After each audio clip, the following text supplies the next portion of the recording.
but would reduce some or all of the environmental impacts. Moving on to the process itself, you can see from this diagram where we are now, the scope of EIR, the notice of preparation. The next phase would be, once the draft EIR is deemed complete by the county, it would go out for a 45-day public comment period, during which time you would have the opportunity to provide comments on the adequacy of the EIR. The EIR recon would have to respond to those comments, and those comments would be included as part of the final EIR, which goes to the Board of Supervisors hearing. Now I'm going to go over the environmental issues which would be addressed in the EIR. The EIR will discuss the visual and agricultural impacts associated with converting the project from farmland to residential uses. There will be a discussion of air quality impacts associated with project traffic, the construction of the project, and greenhouse gases generated. There will be a discussion of potential impact to biological and cultural resources, as well as geologic and soil impacts related to faulting, expansive soils, and seismicity.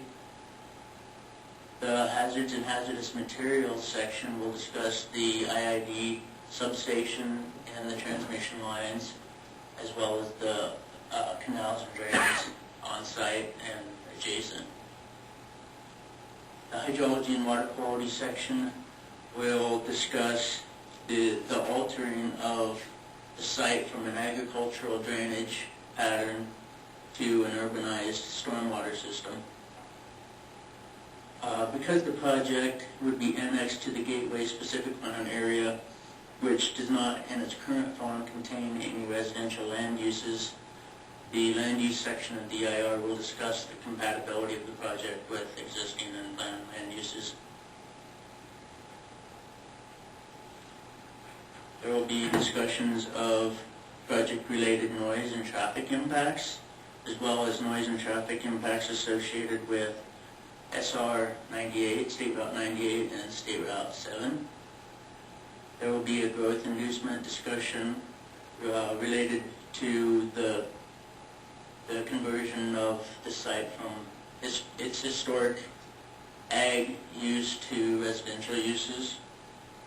The Public Services and Utilities section will discuss the Gateway Specific Plan area's ability to provide water and sewer and drainage services, and it will also discuss the ability of the project to obtain essential public services such as fire and sheriff protection, recreation, schools, electricity, natural gas, etc.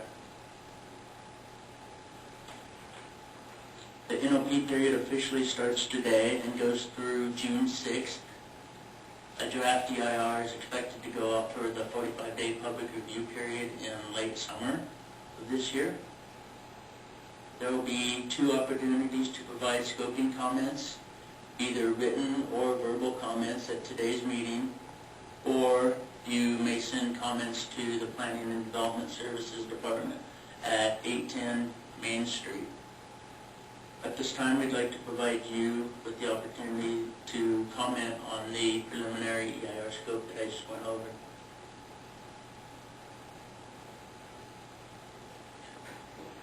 Thank you. At this time, if there's any questions of the proponents or the secret consultants, we'd be happy to entertain any comments or questions or observations from members of the public. Please come to the microphone and state your name and address for the record if you have any questions or comments.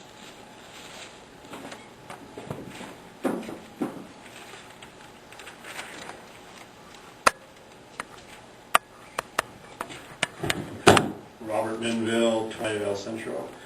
I'm a property owner along with my brothers in the Gateway Americas, and also we own property adjacent to this project, west of this project, that's inside the Gateway the city plan area and also outside this agricultural ground.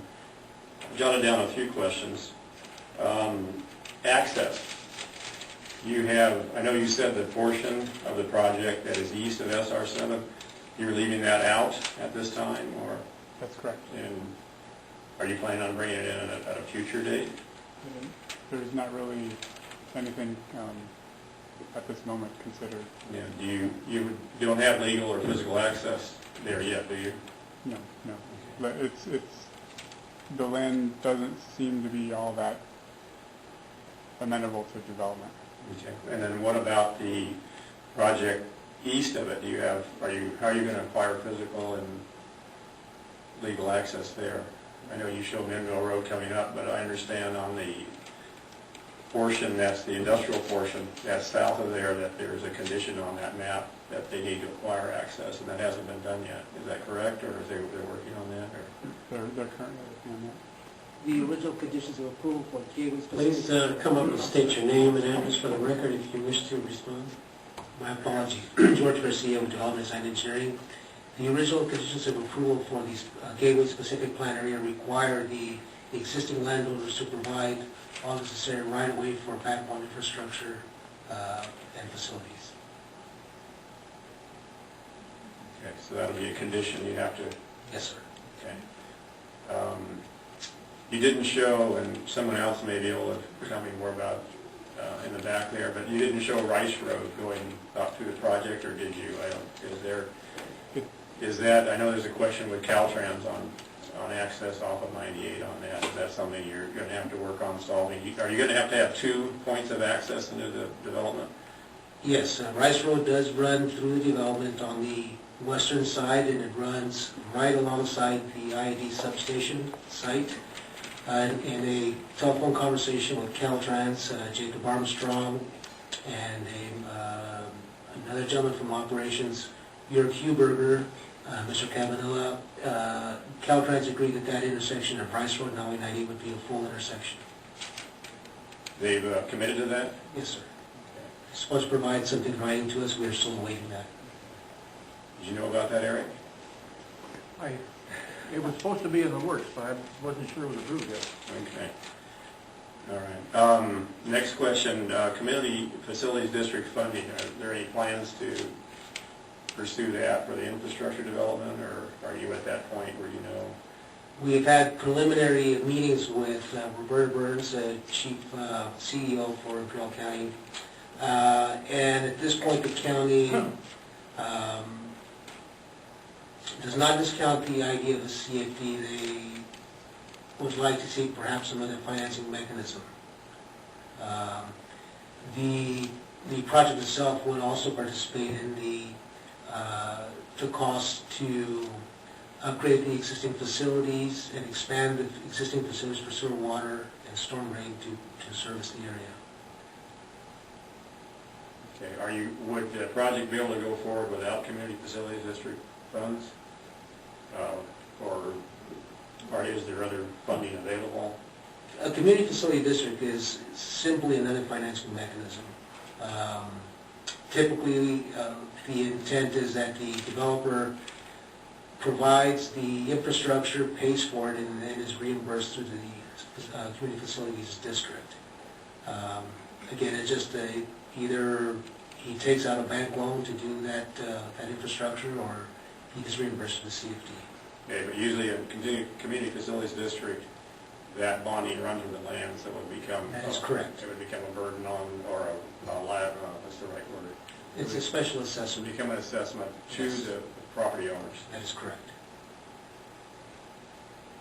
Okay. So it would run with the land, it would pass on to whoever purchases it. That is correct. Okay. The lot sizes are 3,200 square feet. What will be the typical residential size? How square footage? Those are still being worked out.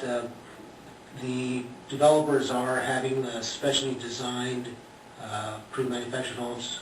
The intent of the project is to provide affordable housing. The maximum amount of lot coverage is as was shown in the earlier slide with the setbacks.